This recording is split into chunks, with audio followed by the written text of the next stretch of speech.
Well, hello there, everyone. I'm Linda Evans Shepherd, and it is so good to see you on this cold day in January with so many people having internet issues today. We're glad that we're not among that. And if that's happening to you, you're probably not watching us right now. But for those of you who are gathering, we are here to talk about Arise Daily. And I can't wait to introduce to you my right hand man, so to speak, my right hand woman, and that is Rebecca White. And we run a little ministry called Right to the Heart, and we've got the Advanced Writers and Speakers Association, and we have our Leading Hearts magazine, and we also have Arise Daily. And we're going to be talking about that today with one of our writers who's going to be coming up to join us in just a minute. But Rebecca, how cold is it where you are? Well, it's actually reached 38. So our ice that Ooh. we had over the weekend is starting to melt. So Oh my I goodness. thought that we had more precipitation coming down, and I look outside and no, it's just the water coming in sheets off of my off of my roof because of Oh the yeah. ice is melting. Oh my, don't stand beneath the roof lines, y'all. Just a reminder that could come crashing down. But yes, it's been cold. I'm up in Colorado, and we didn't get the snow blast that you got, but we did get about 3 inches over the weekend, and we are delighted for that because we've been in drought. And boy, the snow ski slopes, they are not doing very well this year because of the snow being so slight. But we are thankful because we really needed the moisture. However, for those of you who aren't used to it, I'm sorry, but I have to tell you the reason why the Broncos lost over the weekend is because they're not used to playing in the snow anymore. That's my theory. Otherwise, we would have had it. Yeah, we had ice. My husband spent about 30 minutes getting the windshield de-iced enough that he could drive to work this morning. Well, so anyway, we've got a giveaway coming up that we're going to be talking about, and I have another giveaway. Let me show you. This is something that is so appropriate today. Here we have little tiger booty socks. Ooh, those look nice and I warm. can turn this one around. This one, I had that one upside down. Little tight. They're just little tighter, kind of like velvety. And for those of you with cold feet, this may be coming your way today when we do our drawing. So stay tuned. But to be in our drawing, you have to say hi to us because we have to know that you're there. So if you're out there, just say hey so we can see. You can tell us what your temperature is. I don't know what we are at now, but we were at -2 when I woke up. But we're going to get all the way to, I think, 40 at some point today, but -2. And yeah, so we're warming up. And but it is cold. It is cold here in my office this afternoon. I was going to say it is nice and warm in my office, but I have a little electric foot warmer underneath my desk that I put my feet on if it gets too cold. And that's been nice to have since my husband brought it home from work. It was like leftover from home health care from some time. But I just love our daily devotional, Linda. It's just a little spark of inspiration in the morning to just read and get you in the right mindset for the day. And today we have one of our stable writers, Alice, with us. So how about if we go ahead and bring Alice up? And she has a new book that has come out recently in October called God Adopted Us First. And it's faith lessons from an adoption attorney's adventures. And this also includes devotions. So she does lots of writing of devotions between Arise Daily and her own devotional book. Yes, so let's bring Alice. She's one of our cherished writers at Arise Daily. We so appreciate all the devos you send our way. They are so wonderful and beautiful. And tell us about your last devo. Do you remember which one it was? The last devotion I wrote I wrote it this morning. I live in North Florida, and I don't like the north part of it today because it was really cold. It was 28 degrees. So I said, I'm staying in. I had on my sweatpants, my cup of coffee, and I had my blanket. And I read my Arise Daily devotion for today. And then I had the Lord had given me a wonderful devotion idea. And so I wrote it today. Ooh, maybe you could give us a little sneak peek about what it's about. Well, my husband and I received, we love to do jigsaw puzzles, and we received a 1,000-piece jigsaw puzzle of a beautiful Christmas scene. There's Christmas lights, Christmas trees, snowmen, the mountains, and all like that. And we were so excited. We're getting down to the end, and then we get all the pieces in, but we only had 999 pieces on the table. We're like, what? So we started searching everywhere for that puzzle piece. I mean, we were looking in the chairs. Maybe it got caught in the cushion. Maybe it's behind the curtain. Just looked in the box. Couldn't find it anywhere. And it's like, aha, to me. It's like the Bible story about the widow with the 10 gold coins, and she loses one and looks for it. And she searches so carefully. And that's what we're doing. I'm like, but that's how God feels about somebody that is not with him, that's not reconciled, that's a sinner. He wants that whole picture of his family complete. It doesn't matter if he has 999, he wants the 1,000. So that was my devotion for today that I wrote this morning. Just inspired. If you look around, people think, how do you come up with ideas for devotions? Well, just keep your eyes open. God will teach you things if you look with intentionality and see what's going on around you. I love that so much. And we have to know, did you find the missing piece? Not yet. Do you have I don't think the pets ate it. I don't think it was very tasty. We don't know what happened because we intentionally didn't vacuum around the table where it was, thinking if we ever dropped one and didn't realize it. So hopefully at some point it'll turn up. But yeah, there's just this little hole up in the middle of the picture. Well, we just call it out of darkness in Jesus' name. Oh my goodness. Well, we are just so delighted to have you. And by the way, if you're new to Arise Daily, just know that you can get a free subscription at arisedaily.com, and you will get a beautiful devotional, and some of them will be written by Alice Murray and me and others, and Mel.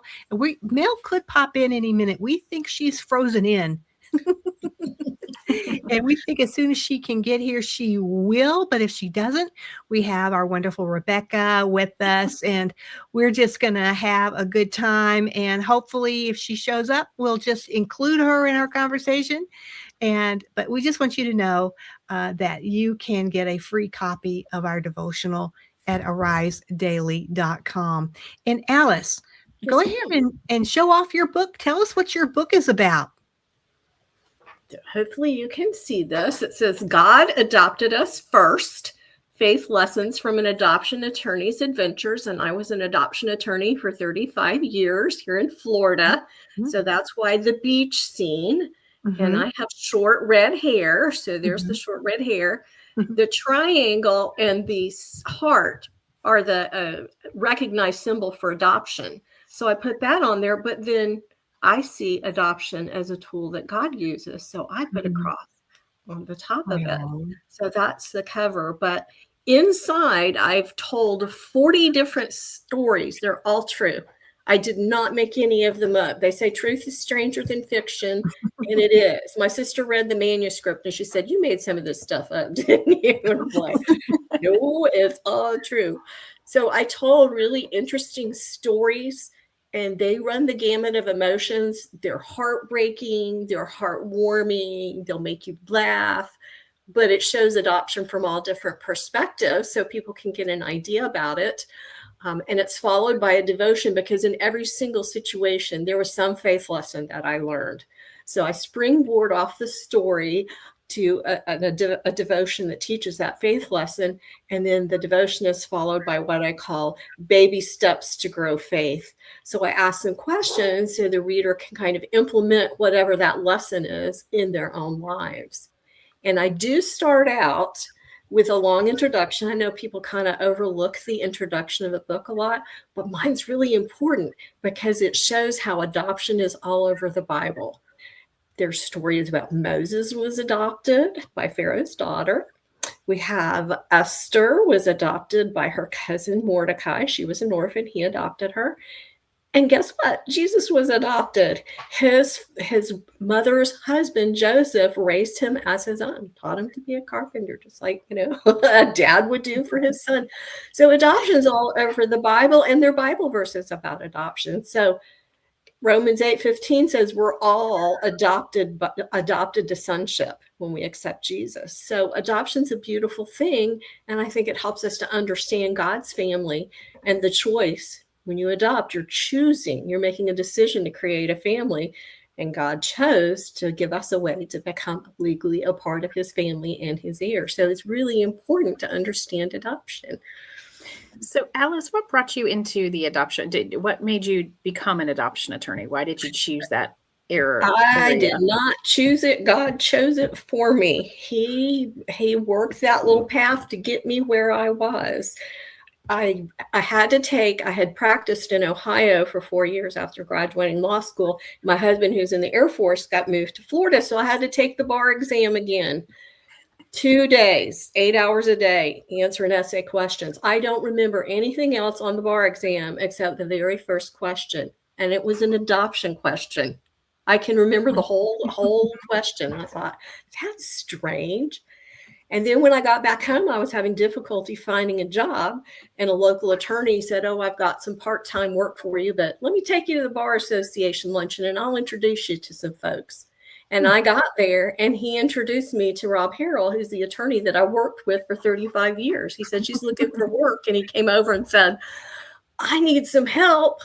And it turned into a full-time job. And I just loved it. And it was doing adoptions. Aww. And I at first was working part-time because I had small children. And then it got to the point, and, financially, I needed to work full-time. And he said, I went into Rob and I said, Rob, I really need to work full time. I don't know if you have enough work, but he said, I don't know if you'll have enough work too. You might have to handle some divorces.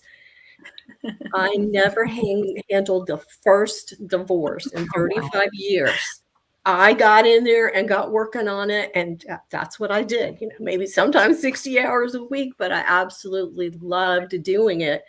And to me, adoption was a double blessing because not only do you find a stable, loving home for a child, but it truly is a forever home.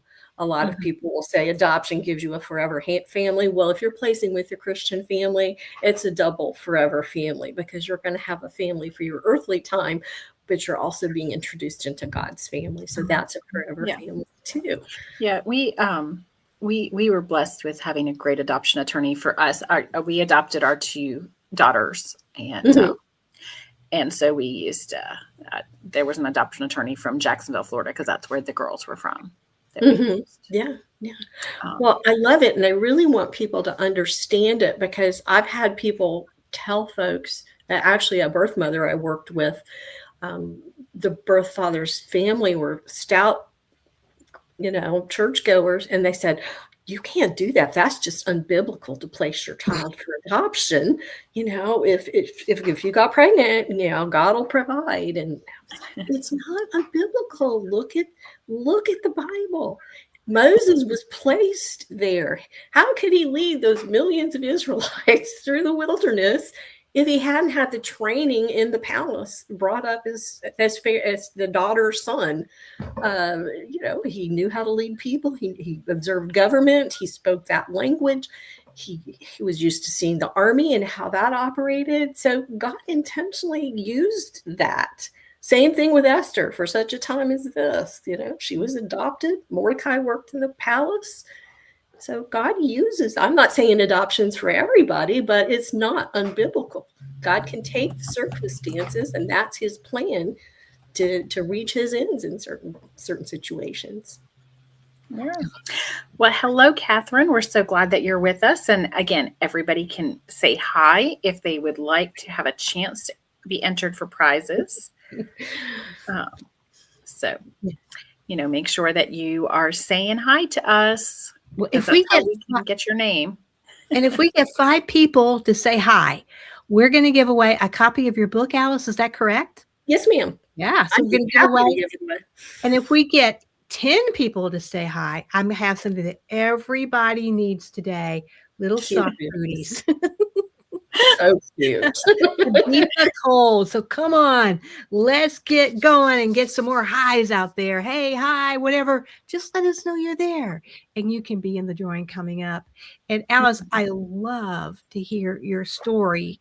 And I love knowing that adoption is all through the Bible. And you were even talking about Jesus. Yeah, step parent adoption. There's various types of adoption. We all think about the baby from the hospital, which was 99.9% of what I did was making newborn placements. But there's relative adoptions, there's step parent adoptions.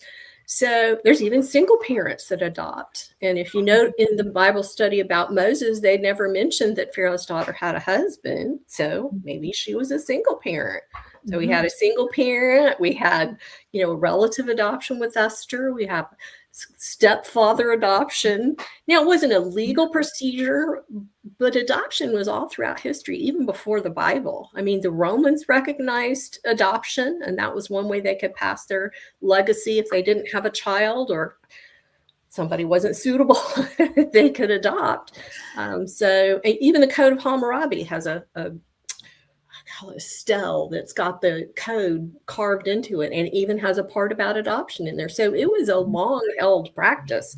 It's not something that's modern. And, we in the US can think, oh, we created that. It's not just a legal process of modern day. It's something that's, age old, accepted and used in the Bible times. That's really interesting. And what I'd like to know is I'd like to hear one of your stories that we just wouldn't believe is true. Okay. I'd like to hear one. Well, here's my miracle one, because I personally consider it a miracle. And every time I tell the story, I get goosebumps. But I mentioned most of my placements were newborns directly from the hospital. Birth mother go, have the baby. When the baby's released in 1 or 2 days, the adoptive parents would take baby home from the hospital, received from me. Well, we had a couple that contacted us and said, we've been praying about adopting and we feel like God is telling us to adopt a 2-year-old. And I'm thinking, well, to be honest with you, that's kind of difficult for a private adoption, with attorneys. Usually it's newborns. When it's an older child, a toddler or older, it's usually something where the state has had to step in because the child's been abused or neglected. So, the state comes in and removes the child. I said, most of the time, if a mom has had, let's say, a 2-year-old with you for 2 years, either she's bonded with the child and she's not going to make a placement. It'd be the government removing the child, or there's a family member that's already bonded with the child that would take the child in and raise the child. So I said, I don't know. We'll keep our eyes open. You're a wonderful couple. We'd love to place with you. And they said, well, we really feel strongly God's telling us this. Is there anything else we could do to make it easier to adopt a 2-year-old? I said, well, the only other thing I can think of is Florida law allows you to place an ad in the newspaper, back when we had newspapers that you could hold, a classified ad that says you're looking for a child. They said, oh, we'll do that. And I said, you have to do it through an attorney. That you got to follow the law. It's got to have my name, my bar number. Everything's got to go through me. Well, they said, okay, let's do that. So I did that. Nothing. So fast forward 2 years. And the receptionist says, I've got a birth mother on the phone, and she has a 2-year-old son that she wants to place for adoption. I'm getting the goosebumps now. So I said, sure, let me talk to her. So I talked to her and got all the information. He goes, do you think you'd have anybody that would want a 2-year-old? I said, well, yes, I think we've got a family. I said, but I need to check with them and give them the information. So I got them on the phone, gave them all the information. They decided, they prayed about it, and they said, oh, yes, this is what we want to do.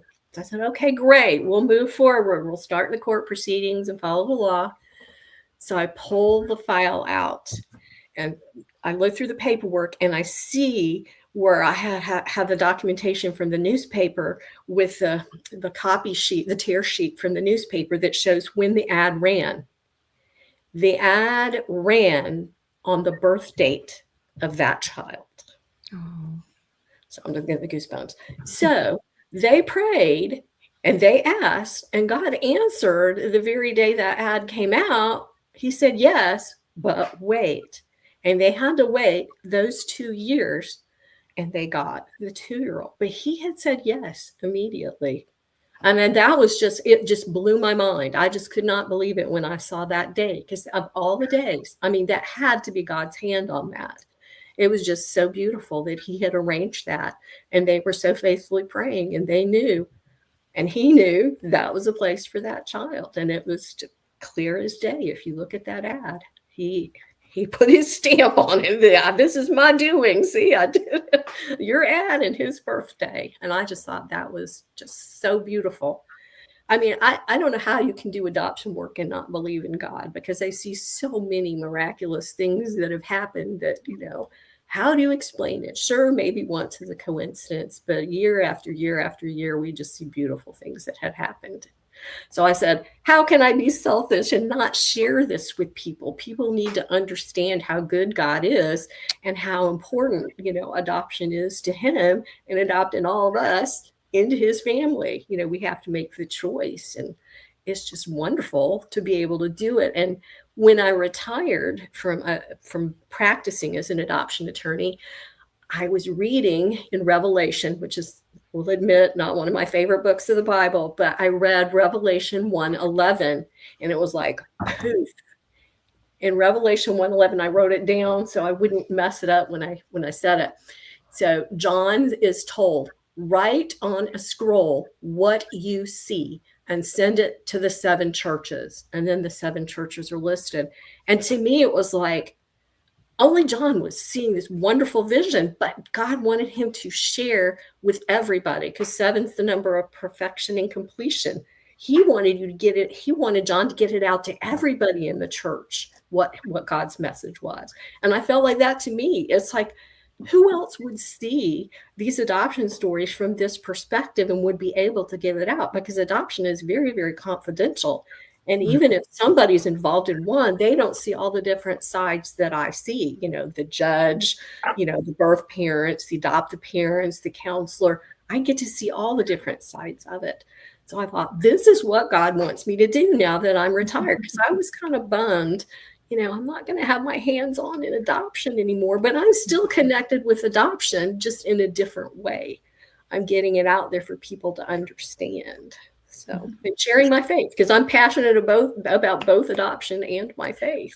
And some of our audience members, Sandra says she has family members that adopted twins, and they specifically requested twins. And Catherine says she hasn't been directly affected by adoption, but she does have family and friends who've adopted. And like I said, we adopted our 2 daughters. Now we did a public adoption from the state. They were 12 and 17 when we adopted our girls. Yeah. I don't have adopted children. I have adopted fur babies, but that's a different story. But my sister and her husband were unable to biologically have children because of medical conditions, and they've adopted 2, and I helped with one of the placements for them. So I have been touched by adoption, just, in my sister's family, not me personally. But that put a different perspective on it too, because it's a lot different when you're the attorney and you're just handling it. This is the business of the case, as opposed to, this is my family, and if this doesn't work out, oh my gosh, and not everything does, it's right. I tell folks with adoption, it's like the Longfellow poem, the girl with the curl in the middle of her forehead. When she was good, she was very, very good. And when she was bad, she was horrid. Because either a placement's made or it's not made. So it's either real joy or real heartbreak. So yeah, a lot of emotions involved. My husband was adopted, and we met the birth mom. She's gone on to be with the Lord now, but she was just not in a place where she could raise a baby and give Paul a good life. He would have had a very traumatic life if he had stayed in her care. And he was adopted by 2 teachers, a professor and a teacher, and they gave him a wonderful life. And he grew up to be a wonderful man. And when we had the opportunity to finally meet the birth mother and we saw her situation, we went back to Paul's adoptive parents and we just said, thank you. He was where he was supposed to be. Yeah. And, sometimes it's just situations like that That's nobody's fault. If we're not saying that. It's just it wasn't meant to be. Paul was always meant to be a shepherd. Well, I give a huge shout out to the birth mothers because they Yeah, may find themselves in I mean, we're all human. We right. all may make mistakes in judgment. Sometimes it's not them. I mean, we've had birth mothers that were assaulted. It wasn't That's their right. fault, but they find themselves in this situation, and you can either compound the problem or you can make things better.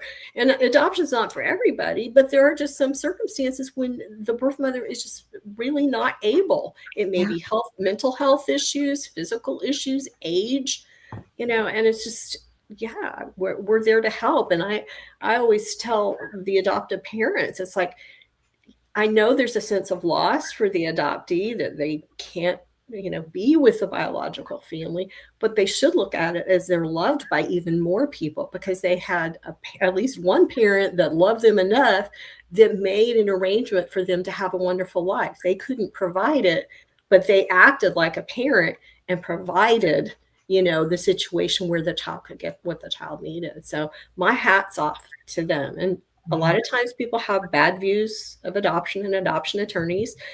I'm not a baby seller.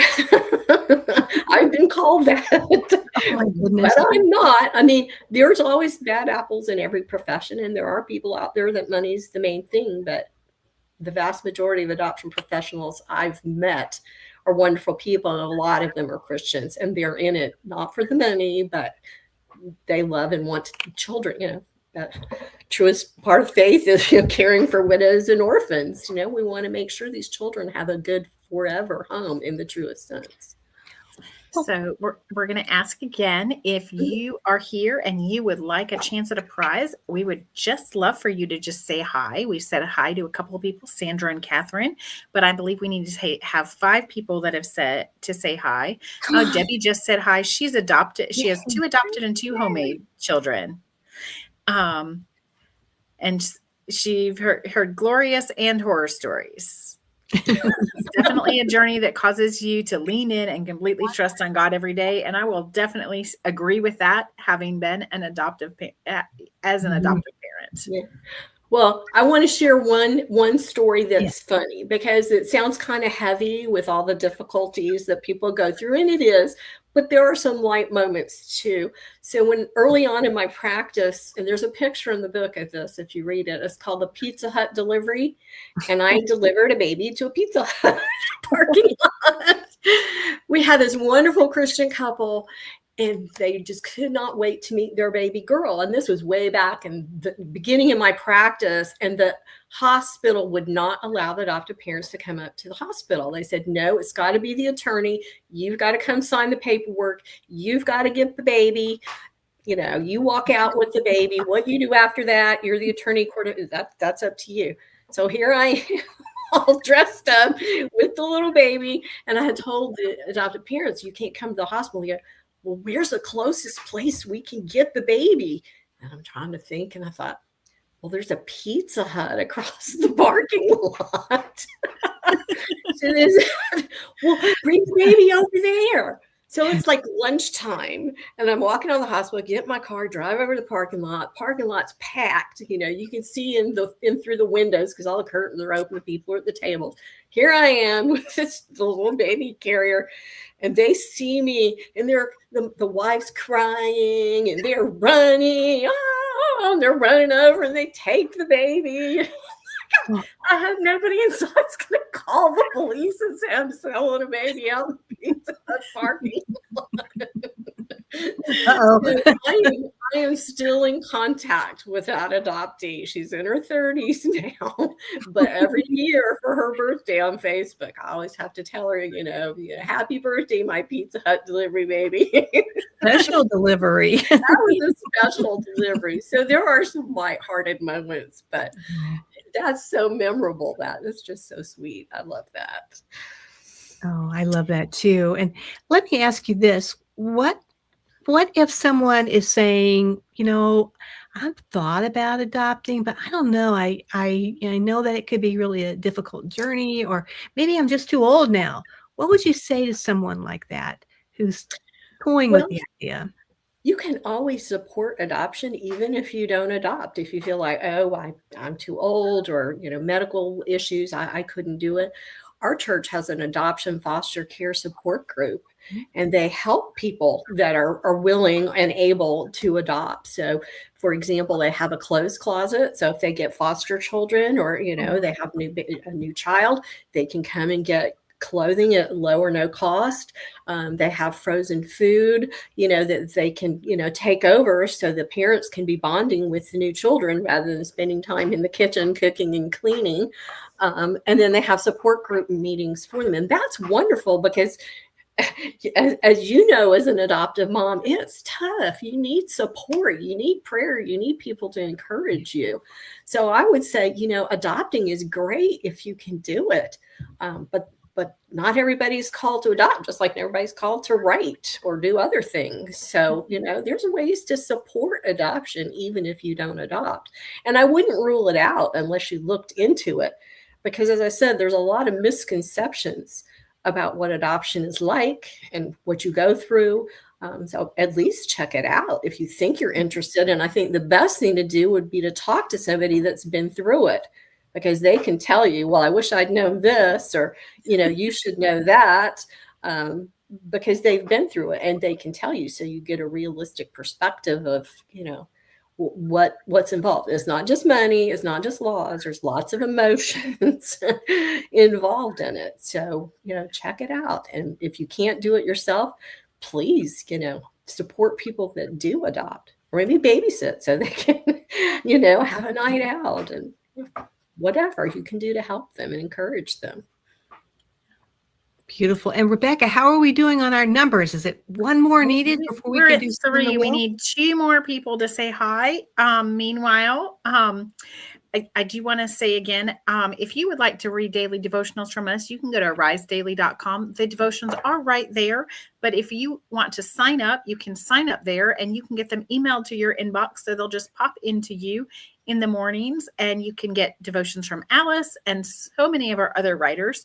We have a wonderful group of writers that write, and Dr. Mel does our editing for that, and Amber does the graphics so that the pictures go along with it. And it is just a beautiful way to start your day, to just, start your day thinking about how much God loves you. Because again, as Alice said, he adopted you if you've chosen to follow him.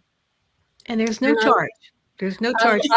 I love reading those devotions every morning, and it's sent to you. It's in your inbox. You sit down with your coffee. You don't have to, where did I put the book, or where? It's right there. It's right there. I love it. I start my day every day reading it. It's very inspirational.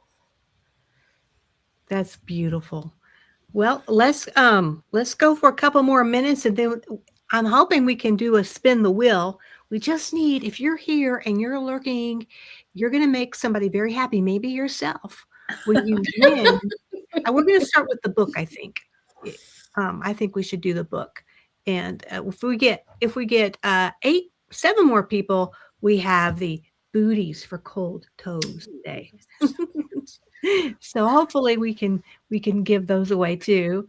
But yeah, come on and say hi. But before we close, I'd like to hear a sweet story about adoption that you'll never forget. A sweet story. Well, there's so many that are sweet. The joy. This may be sweet in a different way that you're thinking of sweet, but I think it was sweet because it really showed the emotion. One of a lot of times we will plan adoptions, but we have things where birth mothers just show up at the hospital, have a baby, and want to make a placement. So there's no planning. We had one, and there was a couple that was ready to adopt. They'd been through their home study, all, approved and everything. I'm at work. The receptionist said, "Oh, the social worker from such and such a hospital is on the line." I'm like, uh-oh. They don't call for social calls or something going on. Mm-hmm. So I got on the line. They said, "Well, we had a birth mother that just came in, had a baby boy. She wants to make a placement. She has nothing in place. She just wants you to choose the family, a good family, and by the way, the baby's going home tomorrow. No pressure." The couple, the wife was a pharmacist, So, of course, this is the middle of a business day. So I had to call the lady at work. And she gets on the phone and, identified myself. And I said, I just got a call from such and such a hospital, and there's a baby boy available if you want it. The baby was just born yesterday or last night. Baby's going home tomorrow if you're interested. All of a sudden I hear this, there's this just like screaming. She was so excited. If you can picture this pharmacist in her little white coat, in the pharmacy with all these customers. She goes, oh, can you hold on? Everybody's looking at me wondering what's wrong. So I hear her get off the phone and she goes, it's my attorney. There's a baby for us to adopt. And then in the background, you hear, yay, everybody's, yay, and clapping. And it was just so sweet because it was so much joy. And everybody there was so excited for her. And again, this is a memorable way to find out that you're going to have a baby. And yes, they got the baby the next day. But I just thought that was so sweet. Because she just erupted. I know it was screaming, but she just erupted in joy. And you could just, it was palpable. You knew how she felt. And that was just like the biggest blessing to her. And everybody around her was just enjoying soaking that in. It was just so sweet. Like I said, screaming may not be considered sweet, but I just thought, to me, it was such a representation of how much joy there was in her heart that they'd prayed for years to get a baby, and here's this baby that literally just dropped into their laps. It was so sweet. That's like being pregnant for 9 months and not knowing it. Right. Until the phone rings. That's right.